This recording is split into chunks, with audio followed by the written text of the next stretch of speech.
press the bell icon on the YouTube app and never miss an... सभी को जय हिंद दोस्तों, आप सभी का हार्दिक स्वागत है जय हिंद रिएक्शंस पे। आशा करता हूं कि आप सभी लोग बहुत अच्छे होंगे। तो आज के इंटरेस्टिंग और दमदार वीडियो में आप देखेंगे भारत की बेटी और सुप्रीम कोर्ट की दबंग वकील नाज़िया खान का दमदार और बेबाक इंटरव्यू जो कि वो देंगी पत्रकार मुजफ्फर चौधरी को। तो ये वीडियो काफी इंटरेस्टिंग होगी, जिसमें बात करेगी नाज़िया खान क्या हिंदू और मुस्लिम साथ पे रह सकते हैं, यानी कि टू नेशन थ्योरी की। तो ये वीडियो काफी इंटरेस्टिंग होगी, आपको बहुत कुछ जानने को मिलेगा। तो इसे अंत तक देखें और चैनल पे नहीं है तो चैनल को सब्सक्राइब कर दें ताकि हम आपके से लेटेस्ट और इंपॉर्टेंट वीडियोस लाते रहें। तो चलिए पहले ये वीडियो देखते हैं और अंत में इसके बारे में बात करेंगे। जय हिंद, जय भारत। पाकिस्तानी लोगों का भी माइंडसेट यही है कि इस्लाम सबसे अच्छा दीन है, सबसे अच्छा धर्म है और हम सबसे सुपीरियर हैं, हिंदू धर्म जो है वो अच्छा नहीं है। ये सोच भी तो पाकिस्तान के अंदर भी वही सोच है जो बॉलीवुड के अंदर, जो आप फिल्मों की बात कर रहे हैं। तो यहाँ पर तो हमने अभी रिसेंटली जो हमारे आर्मी चीफ हैं उन्होंने भी यही स्टेटमेंट दी और बोला है कि इस्लाम सुपीरियर दीन है और जो हिंदू धर्म है वो हमसे नीचे है और हम एक साथ नहीं रह सकते थे। तो आप उनकी बात से एग्री करते हैं कि मुसलमान और हिंदू एक साथ नहीं रह सकते थे? ये जो टू नेशन थ्योरी थी वो बिल्कुल हकीकत थी, सच थी। मुझे तो यही लग रहा है कि हम वाकई मुसलमान और हिंदू एक साथ नहीं रह सकते। जो आपस में जो मसले मसाइल बांग्लादेश में भी चल रहे हैं, पाकिस्तान में भी चल रहे हैं और वेस्ट बंगाल में भी हमने देखा कि जो काफ़ी वहाँ पर भी हिंदू मुस्लिम आपस में मसाइल हैं। तो आपके ख्याल में क्या हम जो हिंदू और मुसलमान हैं ये एक साथ में अमन के साथ रह सकते हैं या नहीं रह सकते? नहीं, देखिए, मुसलमान अगर अशफाकुल्लाह खान हो जो जेल की सलाखों में ब्रिटिश के द्वारा भेजे गए जेल की सलाखों में कुरान पाक की तिलावत करता हो और देश की आजादी के लिए मन्नतें मांगता हो, मुसलमान अगर पीर अली खान हो जो बिहार रिवॉल्ट में 1857 में जिनको ब्रिटिश ने धोखे से फांसी पर चढ़ा दिया, मुसलमान अगर शाहजहांपुर वाले मौलवी अहमदुल्ला शाह हो, मुसलमान अगर आजाद हिंद फौज वाले कैप्टन अब्बास अली हो, मुसलमान अगर 1915 वाले बरकतुल्ला भोपाली हो, मुसलमान अगर एपीजे अब्दुल कलाम साहब जैसे हो, मुसलमान अगर नाज़िया इलाही खान जैसी हो, तो कट्टर हिंदुओं के बीच में बहुत सुरक्षित है। पर मुसलमान अगर सूरह अल बकरा की आयत 2 और सूरा 191 पढ़ने वाला हो, फ़इन तहु फ़इन्नल्लाह गफूरुर रहीम फ़क़ातिलूहुम हत्ता ला तकूना फितनतु वयकूना दीन लिल्लाह फ़इन तहु वला उदवाना इल्ला अलल ज़ालिमीन। तुम उससे लड़ते रहो यहाँ तक कि फितना बाकी ना रहे और दीन अल्लाह के लिए हो जाए, फिर अगर वो बाज आ जाए तो समझ लो कि जालिमों के सिवा और किसी पर दस्त दराजी रवा नहीं। हराम का बदला हराम ही है और तुम हुर्मतों का लिहाज बराबरी के साथ होगा, लिहाजा जो तुम पर दस्त दराजी करे तुम उस पर उसी तरह से परदस्त दराजी करो। अलबत्ता अल्लाह से डरते रहो और ये जान रखो कि अल्लाह उन्हीं लोगों के साथ है जो उनके हदूद तोड़ने पर परहेज करता है। अगर मुसलमान ऐसा है तो वो तो फिर हिंदू के साथ नहीं रह सकता। लेकिन अब बात ये आती है कि किस बात की नफरत है हिंदुओं से, ये भी तो सवाल पैदा होता है ना मुजफ्फर भाई। हिंदू जब सूर्य की पूजा करते हैं तो क्या आप उस सूरज को देख करके अपनी सुबह नहीं मनाते हैं क्या? हिंदू जब चंद्रमा की पूजा करते हैं तो आप उस चंद्रमा को देख करके रमजान, ईद, बकरीद, मुहर्रम नहीं मनाते हैं क्या? हिंदू जब मातृभूमि जमीन की पूजा करते हैं, धरती की पूजा करते हैं, तो उस धरती पर आप नहीं दफनाए जाते हैं क्या?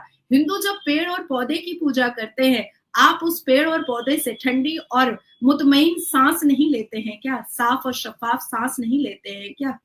तो कैसी घिन, कैसी नफरत हिंदुओं से। वो पूजते हैं, आप इस्तेमाल करते हैं। वो भगवान की तरह सूर्य को, चंद्रमा को, मातृभूमि को, मिट्टी को, धरती को, रंगों को, जानवरों को, हर चीजों को पूजते हैं।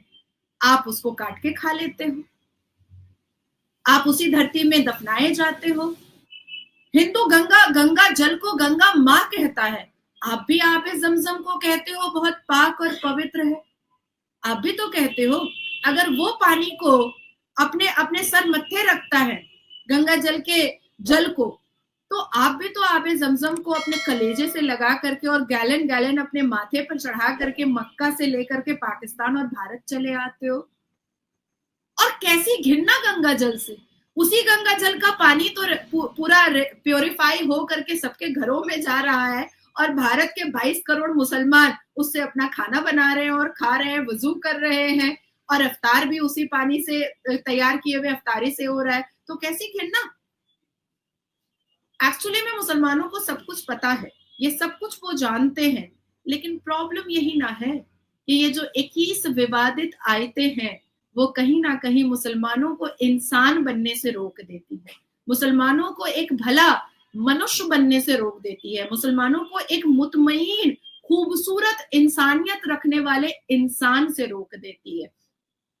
मैं तो कहती हूँ कि चुल्लू भर पानी में डूब करके अब मुसलमानों को मरने की जरूरत नहीं है, ये पूरा बॉटल दे रही हूँ, क्योंकि फितरा और ज़कात का पैसा खा खा करके इतने मोटे हो चुके हैं कि चुल्लू भर पानी में समा नहीं पाएंगे, ये पूरे बॉटल में समा जाएंगे। आप शर्म आनी चाहिए और शर्म से मुसलमानों की नजरें झुक जानी चाहिए कि जिन मंदिरों से टैक्स के पैसे सरकार के पास आते हैं, उन मंदिरों के टैक्स के पैसे को सब्सिडी और योजनाओं के तहत मुसलमान लेते हैं और अपनी बेटियों की शादियां करते हैं, मदरसे बनाते हैं, और उसके बाद फिर उसी हिंदुओं को आप काफिर कह देते हैं, उसी मंदिरों को आप तोड़ने चले जाते हैं। टू-नेशन थ्योरी मैं भी मानती हूँ, दुर्भाग्य है मेरा, मुझे मानना पड़ेगा, क्योंकि जो मैं दृश्य देख रही हूँ अभी पश्चिम बंगाल में मुर्शिदाबाद का देखा, मालदा का देखा, कश्मीर में कश्मीरी पंडितों का जेनोसाइड देखा, मोपला में हिंदुओं का जेनोसाइड देखा,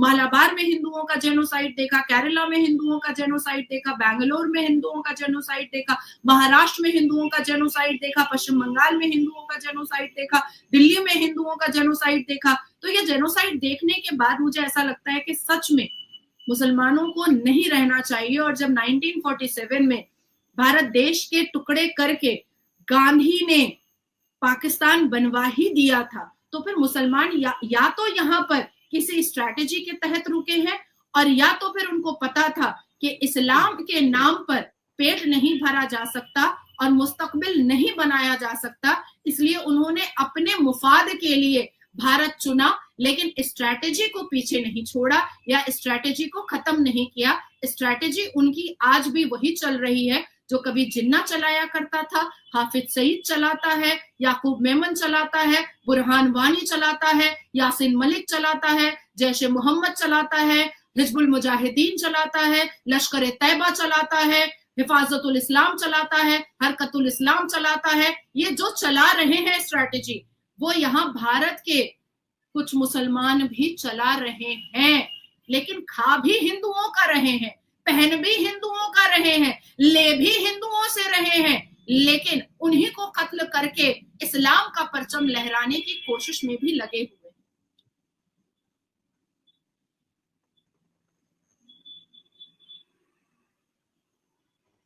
बिल्कुल बिल्कुल आपने सही कहा। चीज तो यही है कि पाकिस्तान जब बना था तो चाहिए तो यही था कि तमाम के तमाम मुसलमान फिर उधर चले जाते हैं, तो इधर क्यों रुके। देखिए बंगाल के अंदर और यूपी के अंदर जो पाकिस्तान बनने की जो उस वक्त मुहिम थी या जो तहरीक थी यहीं से चली थी, लेकिन एन उसी वक्त जब पाकिस्तान बना ये लोग यहीं पे रुक गए, और इसके पीछे में क्या वजूहात थी वो मेरे ख्याल में वो सबको समझ जाना चाहिए। और जी आप बेहतर समझती हैं मुझसे और आप अच्छे तरीके से एक्सप्लेन भी कर देती हैं, तो आपका बहुत शुक्रिया। आपने बड़े अच्छे तरीके से सारी की सारी जो पॉइंट्स है वो उसको एक्सप्लेन किया। खासतौर पर अब बॉलीवुड के और जो इंडियन फिल्म इंडस्ट्री के बारे में आपने जो जानकारी दी, उम्मीद करता हूँ मुझे तो समझ आ गई ये पाकिस्तानी को, और बाकी जो इंडियन भी बड़े बड़े फैन बने फिरते हैं इन लोगों के, उनको भी इसकी समझ आ जाएगी। थैंक यू वेरी मच, बहुत शुक्रिया। Thank you. वंदे मातरम, भारत माता की जय, नमो पार्वती पते, हर हर महादेव। दोस्तों आशा करता हूँ कि वीडियो को आपने अंत तक देखा होगा और हमेशा की तरह नाज़िया अलाई खान का दमदार और बेबाक रिएक्शन आपको काफी पसंद आएगा, जहाँ पे आपने देखा नाज़िया अलाई खान ने खुल के बात की कि कैसे मुसलमान तो हिंदुओं के बीच में सुरक्षित है, यहाँ तक कि खुद जहाँ पे नाज़िया अलाई खान जिस बिल्डिंग में रहती है वो पूरी बिल्डिंग जो है वो हिंदुओं से भरी हुई है, पर सिर्फ नाज़िया अलाई खान एक मुस्लिम परिवार उसके बीच में रहता है और सुरक्षित महसूस करता है। पर दूसरी ओर शायद ऐसा नहीं होता। और जहाँ पे आपने देखा नाज़िया अलाई खान ने बात की 1947 की कि जो भारत से नफरत करते हैं, जो भारत में रह के अभी भी भारत को तोड़ने के बारे में सोचते हैं, उनको 1947 में पाकिस्तान चले जाना चाहिए था। तो इसके बारे में जो भी आपके विचार हैं, आप अपने विचार हमें कमेंट सेक्शन में लिखकर जरूर बताएं। और एक बार फिर चैनल पे नए तो चैनल को सब्सक्राइब कर दें ताकि हम आपके लिए इंटरेस्टिंग और दमदार वीडियोस लाते रहें। जय हिंद, जय भारत।